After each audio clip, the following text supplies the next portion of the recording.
घने जंगल के बीचों बीच एक विशालकाय बरगद का पेड़ खड़ा था। इस पेड़ की शाखाओं पर दिन भर कई प्रकार के पक्षियों का चहचहाना सुनाई देता था। जंगल के तमाम पक्षी इस बरगद पर विश्राम करने आते थे और कुछ ने तो इसे अपना स्थायी निवास बना लिया था।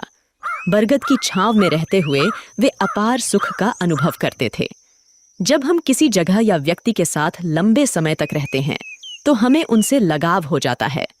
यही हाल इन पक्षियों का था जिन्हें बरगद से गहरा प्रेम हो गया था। एक दिन जंगल में भयंकर सूखा पड़ गया। कई वर्षों से बारिश नहीं हुई थी और पेड़ पौधे सूखने लगे। बरगद भी पानी के अभाव में सूखने लगा और पक्षियों ने धीरे धीरे उसे छोड़ना शुरू कर दिया। अंततः जब बरगद पूरी तरह सूख गया और उसकी शाखाएं टूटकर गिरने लगीं, तो वहां रहने वाले सभी पक्षी दूसरे स्थानों पर चले गए। केवल एक बूढ़ा गिद्ध ही वहां रह गया। उसने देखा कि उसके सभी साथी पक्षी पेड़ छोड़कर चले गए हैं। कुछ पक्षियों ने उससे भी चलने को कहा, लेकिन उसने इनकार कर दिया। बूढ़े गिद्ध ने सोचा, मेरा जन्म इसी पेड़ पर हुआ है, मैं इसी पर बड़ा हुआ हूं। इस पेड़ ने मुझे जीवन के सारे सुख दिए हैं। आज जब यह पेड़ संकट में है तो मैं इसे छोड़कर कैसे जा सकता हूं। यह पेड़ मेरे लिए माता पिता जैसा है। मैं इस पेड़ को छोड़कर नहीं जाऊंगा, चाहे कुछ भी हो जाए। जो लोग अपने माता पिता को बुढ़ापे में छोड़ देते हैं वे बड़े स्वार्थी होते हैं। गिद्ध ने निश्चय किया कि वह मरते दम तक इस पेड़ का साथ नहीं छोड़ेगा। समय बीतता गया और पेड़ दीमक से ग्रसित होकर और भी कमजोर हो गया, लेकिन गिद्ध फिर भी उसे नहीं छोड़ा। वह दिन में अपना भोजन ढूंढने के बाद शाम को उसी सूखे हुए पेड़ पर लौट आता था। कई दिन इसी तरह बीत गए। जो पक्षी पेड़ को छोड़कर चले गए थे, उन्होंने सोचा, गिद्ध काका अभी भी उस सूखे पेड़ पर रह रहे हैं। वे सब उसे समझाने के लिए वापस आए और उससे बोले, गिद्ध काका, यह पेड़ अब मर चुका है। इसे छोड़कर किसी सुरक्षित जगह पर चलिए। यह पेड़ कभी भी गिर सकता है और आपकी जान भी जा सकती है। लेकिन गिद्ध ने कहा, भाइयों, यह पेड़ मेरे माता पिता के समान है। मैं इसी पर बड़ा हुआ हूं और इस पेड़ ने मुझे जीवन के सारे सुख दिए हैं। मैं इसे इस कठिन समय में नहीं छोड़ सकता। यह मेरी सबसे बड़ी खुदगर्जी होगी। गिद्ध की बातें सुनकर पक्षी निराश हो गए और लौट गए। वे इंद्र के पास गए और सारी बात बताई। इंद्र ने पक्षियों की बात सुनकर गिद्ध को समझाने का निर्णय लिया। इंद्र ने गिद्ध से कहा, हे गिद्धराज, यह पेड़ अब बहुत कमजोर हो चुका है। इसकी शाखाएं गिर चुकी हैं और इस पर एक भी हरा पत्ता नहीं बचा है। अगर यह पेड़ गिर गया तो आपकी जान भी जा सकती है। इसलिए इसे छोड़कर किसी सुरक्षित जगह पर चले जाइए। हे भगवान, जब मेरा जन्म हुआ था मेरे माता पिता मुझे इसी पेड़ पर छोड़ गए थे।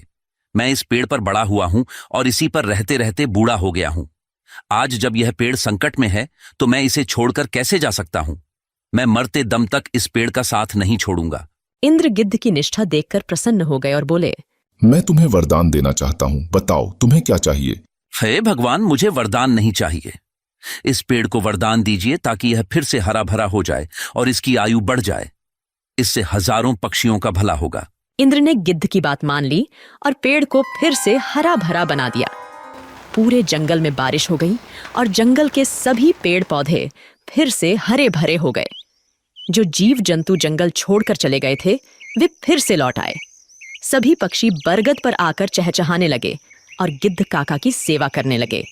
इस प्रकार गिद्ध ने अपने जीवन के आखिरी दिन सुखपूर्वक बिताए। हमें भी इस कहानी से यह सीख मिलती है कि हमें अपने अपनों का बुरे वक्त में कभी साथ नहीं छोड़ना चाहिए, विशेषकर अपने माता पिता का। वे हमारे जीवन दाता हैं और हमें पालने पोसने में उन्होंने जो कठिनाइयां सही हैं, उनका बुढ़ापे में सहारा बनना हमारा कर्तव्य है। बहुत समय पहले की बात है।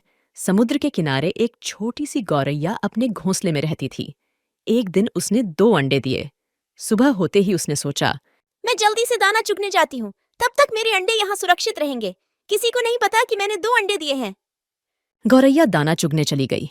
उसे दाना चुगने में शाम हो गई, लेकिन जब वह वापस आई तो उसने देखा, अरे मेरे अंडे कहाँ गए? यहाँ तो कोई भी नहीं है। उसने देखा कि समुद्र हंस रहा है। गौरैया ने पूछा, समुद्र, क्या तुमने मेरे अंडे लिए हैं? तुम हंस क्यों रहे हो? मुझे सच सच बता दो, मेरे अंडे कहाँ हैं? तुमने ही मेरे अंडे चुराए हैं।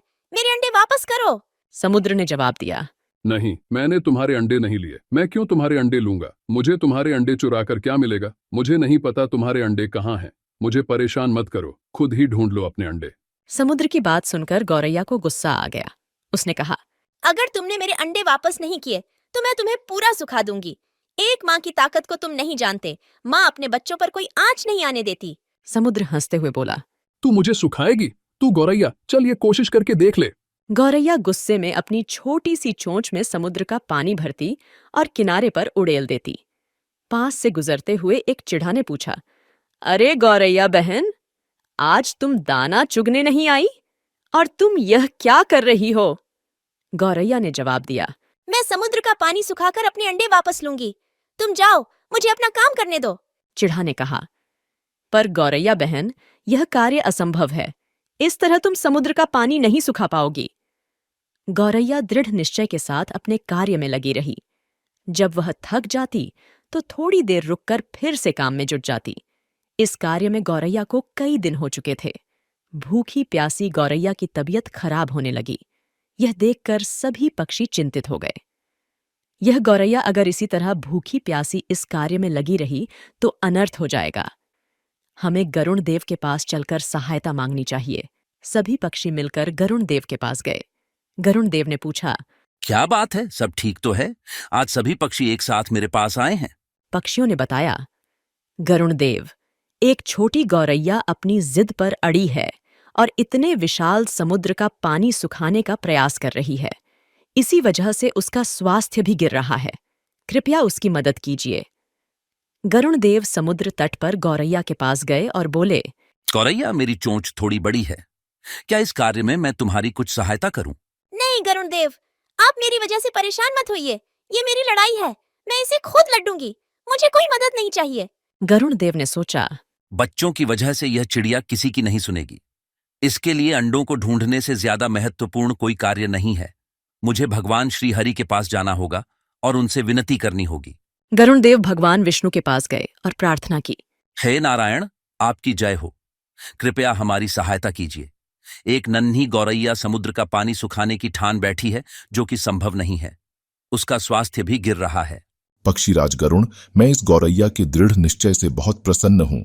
हे समुद्र देव, आप पीछे हट जाइए और गौरैया को उसके अंडे लेने दीजिए। आज एक माँ अपने बच्चों की रक्षा के लिए कोई भी जोखिम उठाने के लिए तैयार है, इसलिए मैं गौरैया के साथ हूँ। आपको पीछे हटना होगा और गौरैया के अंडे उसे लौटाने होंगे। समुद्र ने भगवान विष्णु की आज्ञा मानी और पीछे हट गया। गौरैया ने खुशी खुशी अपने अंडे निकाल लिए। समुद्र ने कहा, गौरैया, मुझे माफ कर दो। आज तुम्हारा विश्वास जीत गया। गौरैया ने गर्व से कहा, मैंने कर दिखाया। मेरे अंडे मुझे वापस मिल गए। नारद, तुम तो हमेशा भ्रमण करते रहते हो। कोई ऐसी घटना बताओ जिससे तुम चौंक गए हो। प्रभु, मैं अभी अभी जंगल से आ रहा हूं। वहां मैंने एक अद्भुत घटना देखी। एक गाय दलदल में फंसी हुई थी और उसे बचाने वाला कोई नहीं था। तभी वहां से एक चोर गुजरा। उसने गाय को फंसा हुआ देखा, लेकिन रुका नहीं। उल्टे उसने गाय पर पैर रखकर दलदल पार किया और आगे बढ़ गया। कुछ दूर जाकर उसे एक सोने का सिक्का मिल गया। भगवान विष्णु मुस्कुराते हुए पूछे, फिर क्या हुआ नारद? थोड़ी देर बाद वहां से एक वृद्ध साधु भी गुजरा। उसने गाय को बचाने की पूरी कोशिश की। पूरे शरीर का जोर लगाने के बाद उसने गाय को बचा लिया, लेकिन जैसे ही वो आगे बढ़ा, एक गड्ढे में गिर गया और उसे चोट लग गई। प्रभु, यह किस प्रकार का न्याय है? नारद, जो हुआ वह सही हुआ। चोर की किस्मत में उस दिन खजाना लिखा था, लेकिन उसने पाप किया, इसलिए उसे सिर्फ एक ही सिक्का मिला। वहीं साधु के भाग्य में उस दिन मृत्यु लिखी थी, परंतु उसने गाय को बचाकर अपने पुण्य बढ़ा लिए और उसकी मृत्यु एक छोटी सी चोट में बदल गई। इंसान के कर्म ही उसका भाग्य तय करते हैं। अब नारद मुनि को सारा माजरा समझ आ गया था। प्रभु, अब मुझे समझ में आया। हमें हमेशा अपने जीवन में अच्छे कर्म करते रहना चाहिए। उसका फल हमें किसी न किसी रूप में अवश्य मिलता है। बिल्कुल नारद, यही जीवन का सच्चा मार्ग है। प्राचीन समय में राजा जनक की पुत्री सीता से जुड़ी अनेक कथाएं प्रसिद्ध हैं। एक ऐसी ही कथा है जिसमें एक तोते ने माता सीता को श्रीराम से वियोग का श्राप दिया, जिसके कारण गर्भावस्था के दौरान माता सीता को श्रीराम से दूर रहना पड़ा। एक दिन की बात है, जब छोटी सीता अपनी सहेलियों के साथ बगीचे में खेल रही थीं। बगीचे के एक पेड़ पर तोते का एक जोड़ा बैठा था और वे आपस में बातें कर रहे थे। इस युग में राम नामक एक प्रतापी राजा होंगे और उनकी अद्वितीय पत्नी सीता होंगी। श्री राम सभी राजाओं को अपने अधीन कर लेंगे और देवी सीता के साथ 11,000 वर्षों तक राज करेंगे। धन्य है श्री राम और धन्य है सीता। ये सुनकर सीता का ध्यान उस ओर गया। अपने विवाह की बात सुनकर वह उत्सुक हो गईं और उस तोते से पूरी कथा सुनने की इच्छा की।